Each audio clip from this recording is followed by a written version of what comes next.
keeping you informed, prepared, and connected. You're watching 10 Tampa Bay.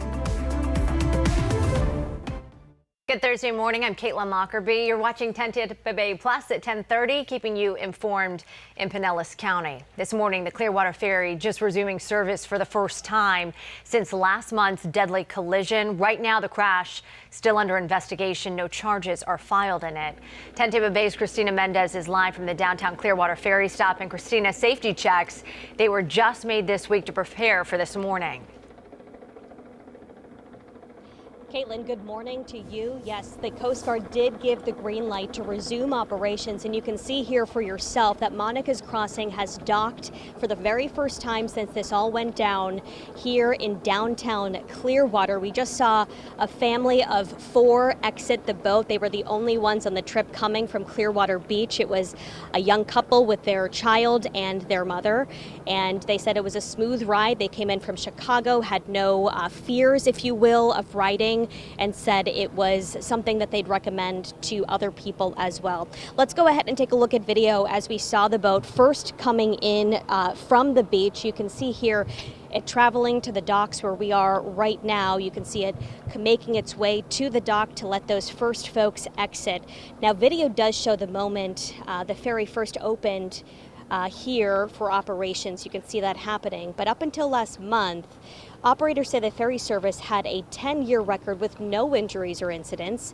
FWC says a boat driven by Tampa Bay area businessman Jeff Knight crashed into the back of the ferry. Video shows him staying at the scene for about 10 minutes. Law enforcement found Knight more than 3 miles away. He did take a breath test. Investigators say no alcohol was detected. 10 people were hurt in this crash. One man, a father of 2, Jose Castro, was killed. His funeral was held this past weekend. We can't let this go unnoticed. We can't let his life be just gone in an instant like that. We need justice for him. We need justice for these girls that he's leaving behind. Back out here live, the crash does remain under investigation. Caitlin, as you mentioned, no charges filed, no citations issued. Just in the last 24 hours, though, 10 Tampa Bay did confirm that one of those ferry passengers filed a lawsuit earlier this week requesting up to $50,000 in damages. She does say that she's experiencing things like pain and suffering plus loss of earnings since this crash happened back on April 27th. Live in downtown Clearwater this morning, Christina Mendez, 10 Tampa Bay. All right, thanks, Christina. Let's give you a live look outside this morning over the Tampa Bay area. Temperatures warming up out there, a humid start, and we're expecting some storms later on this afternoon east of I-75. Going to see more of those rain chances. Let's send things over to meteorologist Colleen Campbell. Yeah, Caitlin, starting to look a little cloudy out there. We wish we could have more widespread rain, but don't worry, hold on. Just as we go into the weekend, we will increase those rain chances. Here's a live look at satellite and radar. They do have some storms that's moving across the panhandle right now, starting to approach the Nature Coast. Again, the southeastern end of the Nature Coast is where we will start to see the rain for today, and then it will continue traveling over to the east, mainly along and north of I-4, especially for areas like Polk County, far eastern Hernando County, Pasco County, and even a small portion of Hillsborough County will be able to see some rain for today. But right now, the close-up view showing very quiet conditions.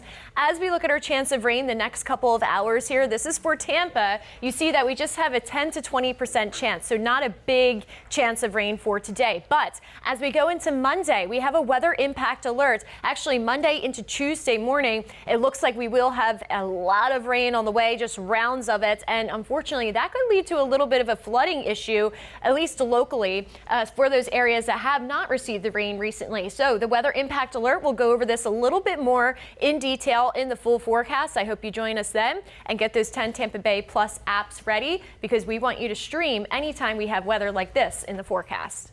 Yes, and we want to know about that weather, Colleen. Thank you so much, keeping us updated, informed, and prepared about when that rain's going to be coming through and the timing of all that. So as you guys are looking at that, we're looking at the roads as well to let you know what are you going to see as you're getting out on our Tampa Bay area roadways.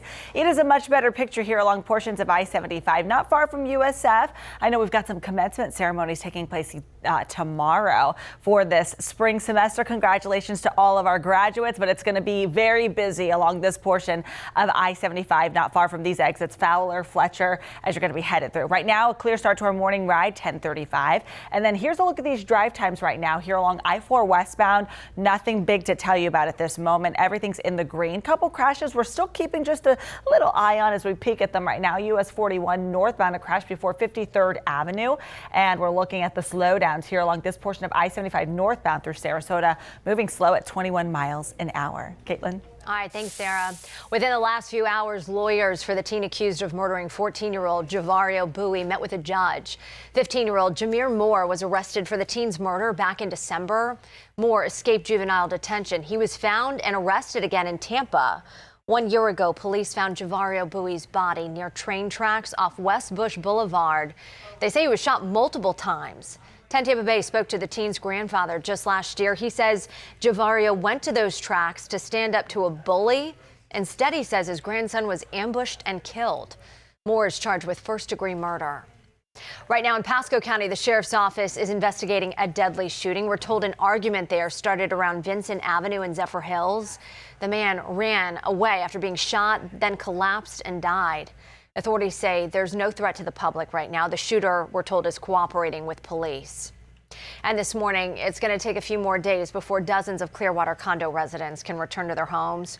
Right now, crews are working to fix structural damage to the building. The evacuation started when cracks were discovered in a support column at South Beach condos. Our Nick Valturo joins us from Clearwater now with the latest on the repairs.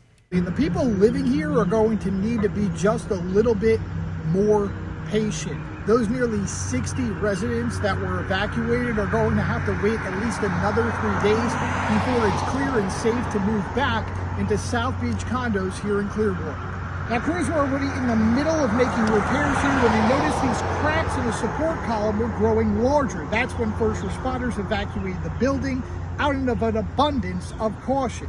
Engineers have now begun shoring up the damaged pillar using wood supports.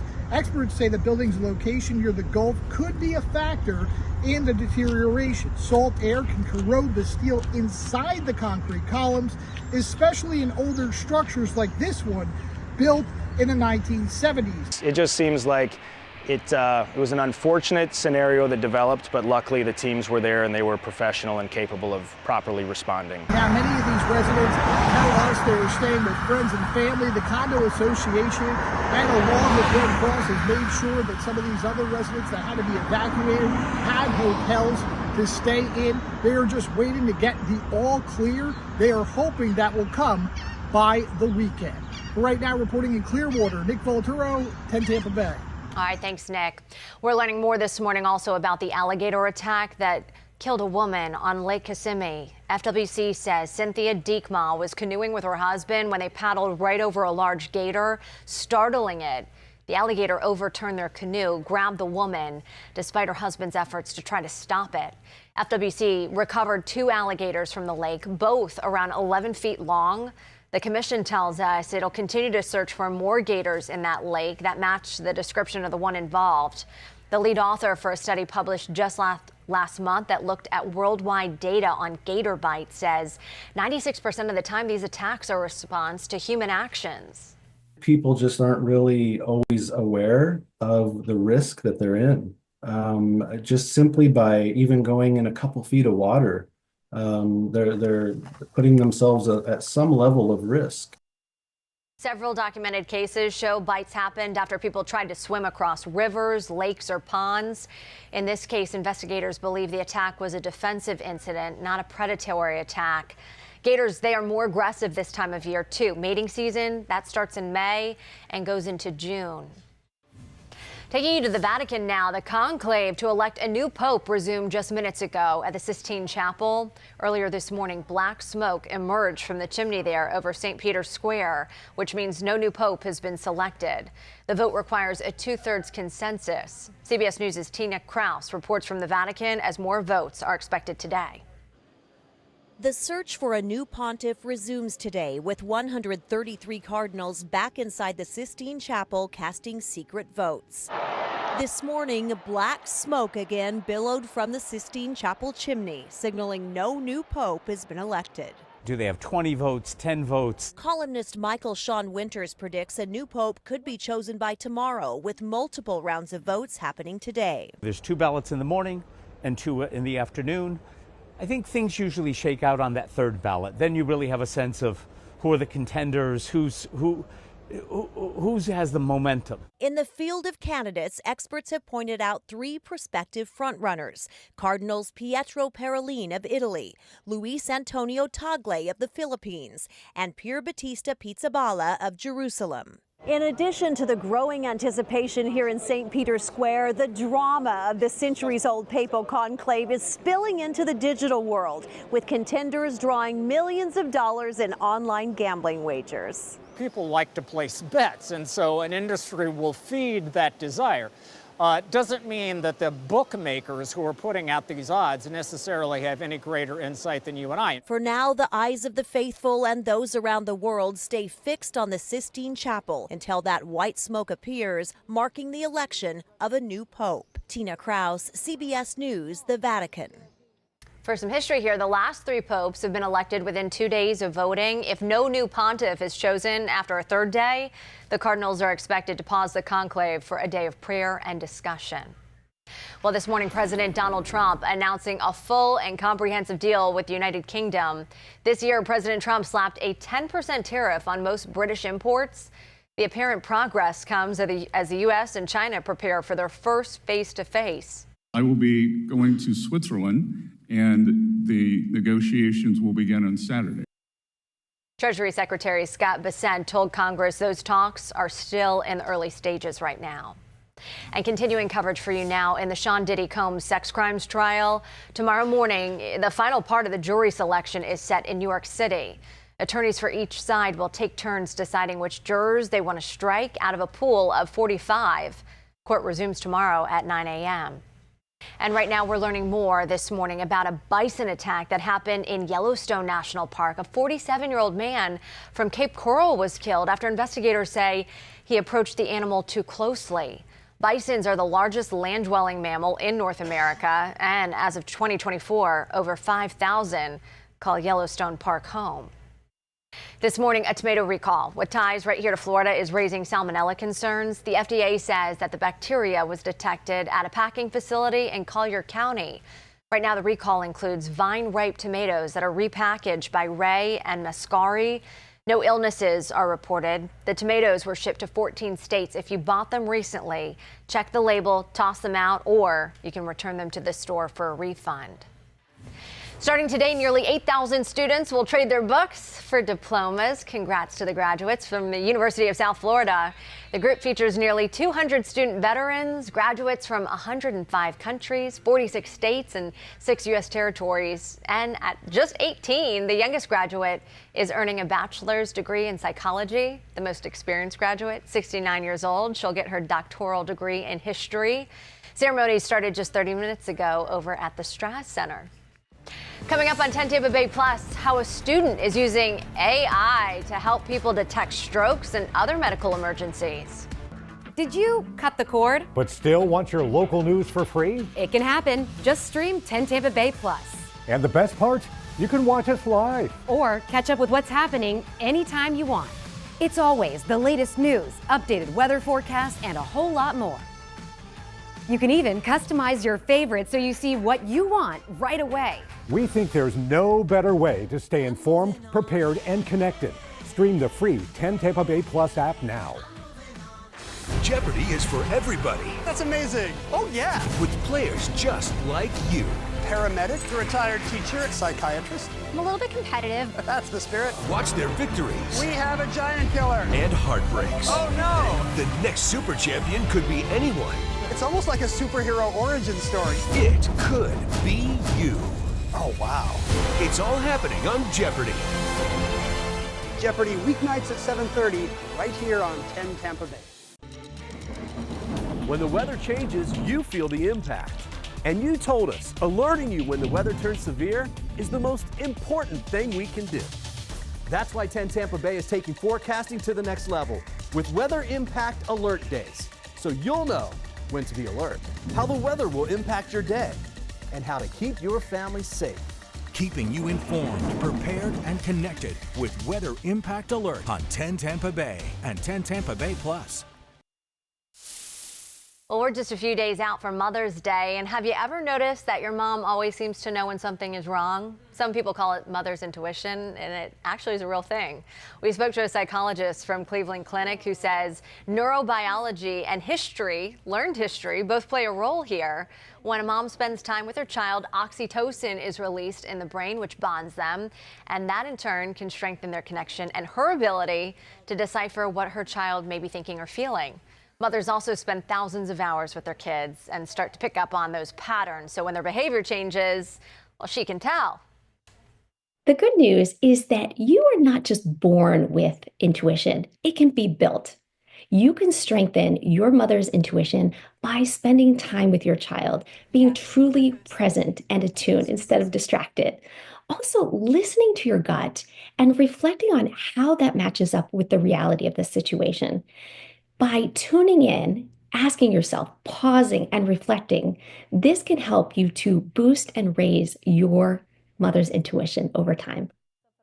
Dr. Albert says it's important to know the difference between mother's intuition and anxiety, because intuition, more of a calm inner voice nudging you that something doesn't feel quite right. Anxiety can feel loud and chaotic, like an alarm system going off, she says. All right, keeping an eye on the radar right now. We've got rain moving into the Nature Coast right now. Yeah, so we're looking forward to it because the coastal areas have been so dry recently. But I don't want anybody along the coast to get too excited because a lot of this is kind of just skimming across the Nature Coast, and then it will continue its journey out to the east. So we'll break it down. There is a live loop right now. You can see, let's just zoom in a little bit here so you can see exactly where I'm looking at. So there is some lightning out there. We're looking towards East Point. Here's the Nature Coast, so starting to approach that area. Crystal River, which would be the closest in our counties, all the way down there. So the rain is far away, and it really wants to favor the Nature Coast and then kind of continue its journey towards our inland locations and continue off to the east. So here's our current winds right now. Our winds are starting to change direction. We have more of a westerly flow compared to this morning where we had a southeast wind. So those westerly winds, that's the driver of the weather for today. And although it's not super breezy, it's providing just enough moisture for those showers to develop and really favor those areas east of I-75. So temperatures right now as you head out the door at 10:47, we have temperatures in the lower 80s, mainly around Crystal River, Brooksville, Dade City. And then you get closer to the mid 80s as you look at places like Riverview, Lakewood Ranch. Along the coast, it does feel a little bit better, but again, that water temperature is at 80 degrees. That just bumped up, and we have those winds coming in from the west. So you definitely feel that muggy air, even if you are at the beach for today. Usually we look for a little bit of relief by the beaches, but with that muggy westerly breeze, you're not getting much. All right, here we are at 1:30, so a couple hours from now. Again, rain will start getting going around 2-3 o'clock.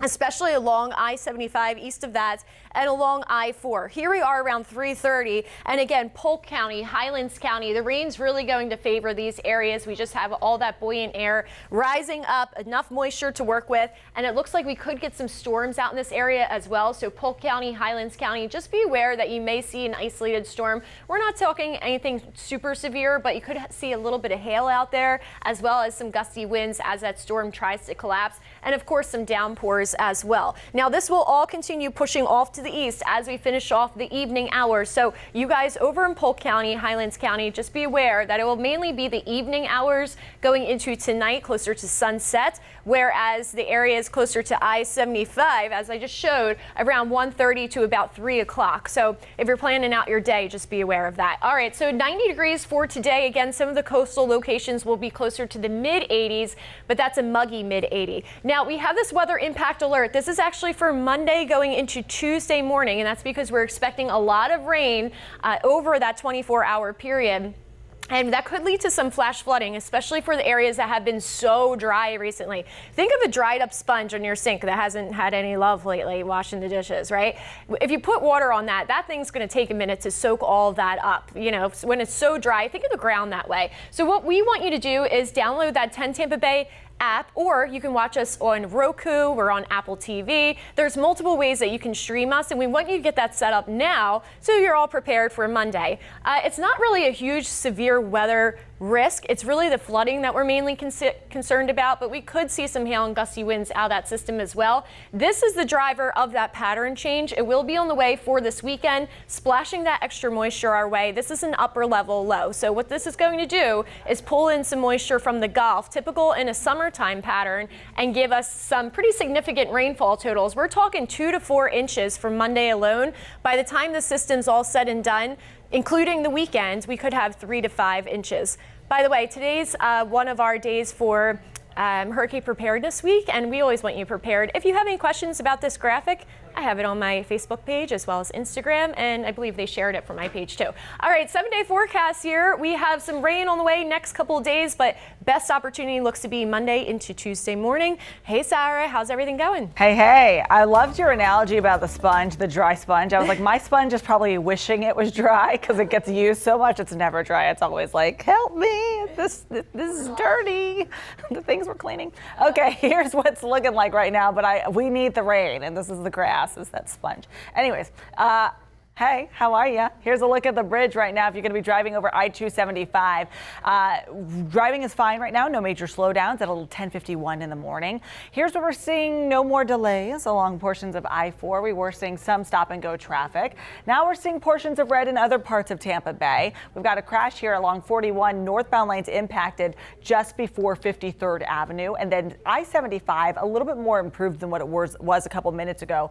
39 miles per hour northbound, southbound. We're seeing slow-moving speeds through Sarasota, not far from Honore Avenue.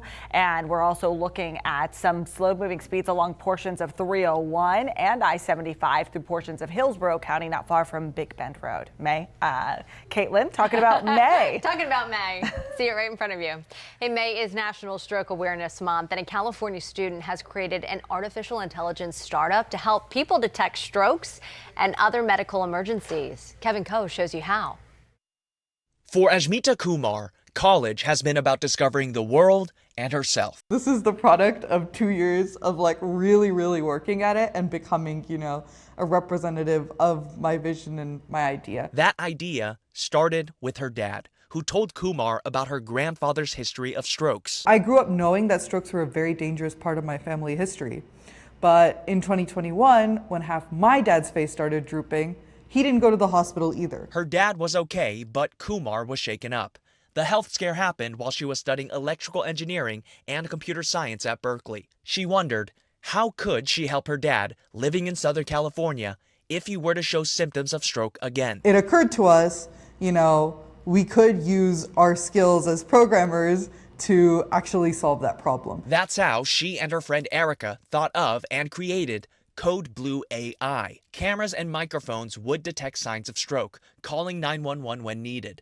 This shows how it would be used in a Zoom call with a doctor. The idea is that people who are very high risk for stroke should be able to access this through their suite of devices. Code Blue AI would analyze speech and facial images every 30 seconds, monitoring for slurring or drooping. Patients do opt in, but they could be opening up privacy concerns they never thought about, according to Brandy Noneke, the founding director of the Citrus Policy Lab. I think it's great as long as people are opting in and they know what data is being collected, stored, and how it's used. In response to data privacy concerns, Kumar says the data is deleted as soon as the analysis is done. Our goal is just to make sure you're okay, right? Because we know what it's like. Code Blue is being tested in a 20-patient study at UCSF. Kevin Coe, CBS News. Pretty incredible. We're learning more this morning about how sleep apnea, too, can damage our memories. A study from the American Academy of Neurology finds that the lower oxygen levels that sleep apnea patients experience during rest can damage the brain's small blood vessels, and that not only negatively impacts a person's memory, but it can also contribute to Alzheimer's disease. CBS unveils its new fall primetime lineup. I'm Danya Backus with a look at the shows and the stars. Did you cut the cord? But still want your local news for free? It can happen. Just stream 10 Tampa Bay Plus. And the best part? You can watch us live. Or catch up with what's happening anytime you want. It's always the latest news, updated weather forecast, and a whole lot more. You can even customize your favorites so you see what you want right away. We think there's no better way to stay informed, prepared, and connected. Stream the free 10 Tampa Bay Plus app now. Jeopardy is for everybody. That's amazing. Oh, yeah. With players just like you. Paramedic, retired teacher, psychiatrist. I'm a little bit competitive. That's the spirit. Watch their victories. We have a giant killer. And heartbreaks. Oh, no. The next super champion could be anyone. It's almost like a superhero origin story. It could be you. Oh, wow. It's all happening on Jeopardy. Jeopardy weeknights at 7:30 right here on 10 Tampa Bay. When the weather changes, you feel the impact. And you told us alerting you when the weather turns severe is the most important thing we can do. That's why 10 Tampa Bay is taking forecasting to the next level with Weather Impact Alert Days. So you'll know when to be alert, how the weather will impact your day, and how to keep your family safe. Keeping you informed, prepared, and connected with Weather Impact Alert on 10 Tampa Bay and 10 Tampa Bay Plus. Well, CBS is on track to win its 17th consecutive season as the most watched television network. On Wednesday, CBS announced its new primetime schedule for 2025 to 2026, featuring a number of exciting new series debuting in the fall. Danya Backus takes a closer look from LA. It's not even summer yet, but excitement about the fall season was in the air Wednesday. CBS actors celebrated their new and returning shows, including Donnie Wahlberg, who will star in Blue Blood spinoff Boston Blue as Danny Reagan on Friday nights. To build something new and different with that history and that legacy and that the family values at the core of it. And every step along the way, it's been another affirmation or another confirmation that it was the right choice. Now NYPD officer Reagan takes up residence in Boston's police department. Also on Fridays, Fire Country will be paired with new spin-off Sheriff Country, starring Morena Baccarin as Mickey Fox. It's such a rare opportunity to see a funny, dynamic, hate to be vulnerable woman, as the head of a sheriff's department in a small town.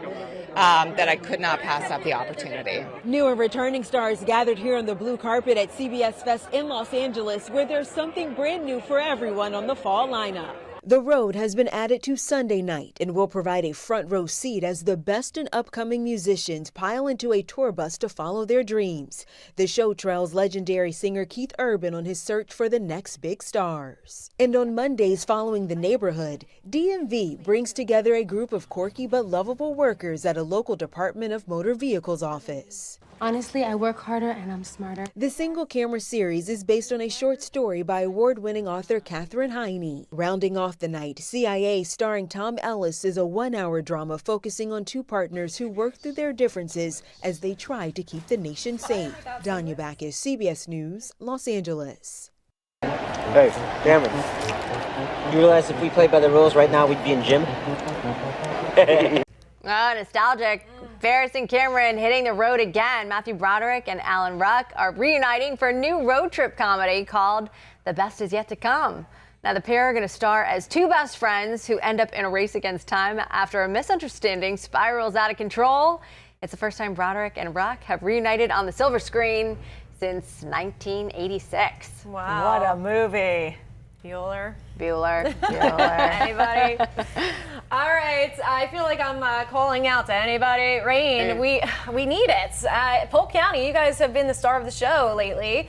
And Highlands County, really getting the rainfall. And today looks like it could be much of the same. Now, we may get a little bit of that rain kind of move closer to I-75. The Nature Coast getting some of it in the next bit here. But rain chances really start to increase as we move into Sunday, Monday, Tuesday. Monday, Tuesday especially, that's why we are under a weather impact alert, just to let you guys know that it's a little bit of an inconvenience. We have a few downpours on the way for both those days. Case of the Mondays.